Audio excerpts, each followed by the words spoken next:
What's going on, people? We are Tottenham TV here. It's Tottenham 1, Newcastle 2 in a pulsating game here at the Tottenham Hotspur Stadium. And it was, in my opinion, I think the better team lost. I think the better team lost today. We started the game at a million miles an hour. We took the lead, and then a controversial goal against us, which really swings the momentum in Newcastle's favour. And they definitely ended the first half the better of the two teams, no doubt about it. We were coming under pressure.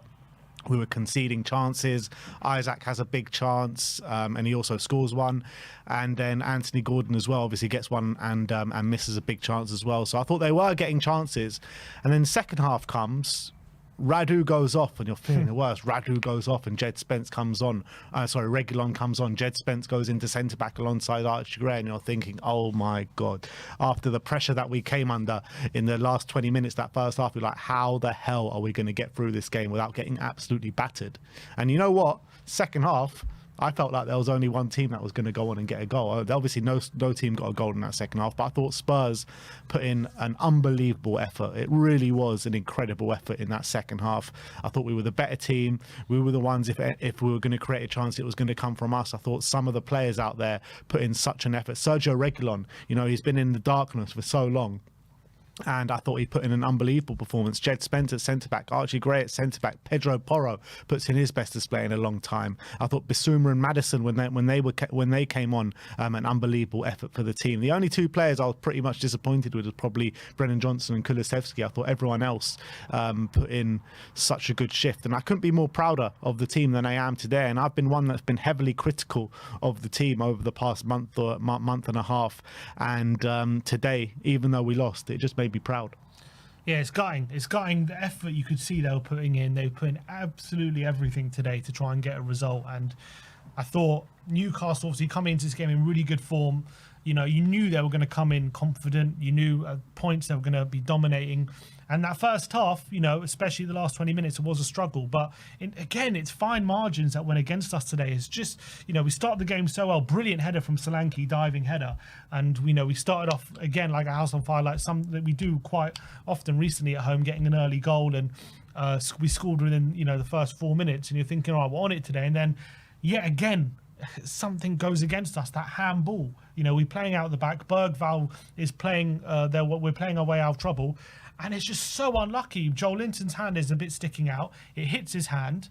Look, by the letter of the law, it is by accident. It wasn't intentional, but it hits his hand. He takes control of the ball and then plays it through to Gordon, who scores. And I think it should be ruled out. I do think it's a handball. I think that Bergvall's pass is literally blocked by Joel Linton's hand, and it creates the goal. I don't think that should be counting by the letter of the law, because he's not the one who scored and because it was accidental. It doesn't count as deliberate handball, but I think that handball directly leads to the goal, and I think it should be ruled out. I think we got really unlucky there. Bergvall got really unlucky, and within 2 minutes of us scoring and taking the lead, and that good start gets wiped out through just such unlucky play and such fine margins.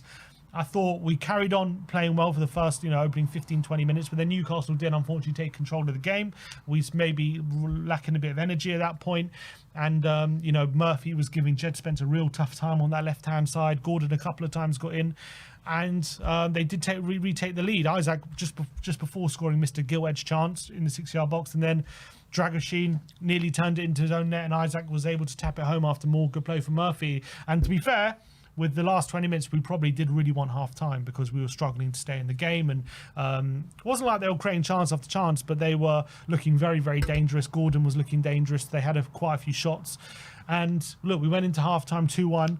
And then we lost Reguilon at half-time, maybe because he was suffering from the flu or whatever it was. We lost him at half-time. And as you say, we had the whole second half. Reguilon left back, Porro right back, Austin in goal, Spence and Gray at centre back. You're thinking, how are we going to get through this half? But to be fair to the team, we put in such a big effort in that second half to try and get back in the game and try and get some points out of it. And Spence, I thought, put in a brilliant effort at centre back. Reguilon put in a brilliant effort at left back. I thought Porro was brilliant all game, to be honest. I thought it was a fantastic effort from him to keep Gordon by and large quiet for a lot of that second half and also provide a threat going forward. And he put in some brilliant crosses himself. We hit the post from Brennan Johnson. We had that moment where Brennan hits it across the face of goal to Reguilon, who returns it across the face of goal, and any touch and it goes into the back of the net. Solanke had a few headed chances as well. Newcastle, I think, only real one chance to speak of. It was that Gordon chance where a shot was blocked from Tonali. It falls to Gordon. He blazed over the bar, and that was really their only chance at the half. And it was Tottenham, piling on the pressure for most of that second half. And for a lot of it, we were able to sustain it. But unfortunately, Newcastle were clever for a lot of that second half, winning fouls and winding down the clock, being smart. Game management, I guess, from them. And look, they're coming into this game with a lot of players to choose from in good momentum, and they ended up seeing out the win, and it was a very good win for them. But for Tottenham's point of view, we tried our best. I don't think you can look at that squad of players and think they're not giving absolutely everything and they're not believing in what they're doing. But unfortunately, it just turns up again, just wasn't enough. And again, I think probably you look at how the game played out, and you probably have to say again, the lack of defensive options cost us in this game. Yeah, and look, we finished the game. We play a whole 45 minutes of football with not one centre back in the team, not one centre back on the lineup. So I think for everything in it, for everything that we saw today, you've got to be proud. I know we've lost the game, and it carries on a theme. 10 losses this season, which is nowhere near good enough, and from a season perspective, is nowhere near good enough. But all circumstances involved, I think the team put in a hell of a big effort today. They really did. Nobody gave us a chance. And yes, again, I know we lost, but we were a lot more in the game than everyone gave us credit for. I was hearing we were going to lose 6-1, 7-1, 8-1, whatever it was, with the defensive options that we had available. Two of our first choice keepers in Fraser Forster and Vicario out. We have to play Brandon Austin for his debut.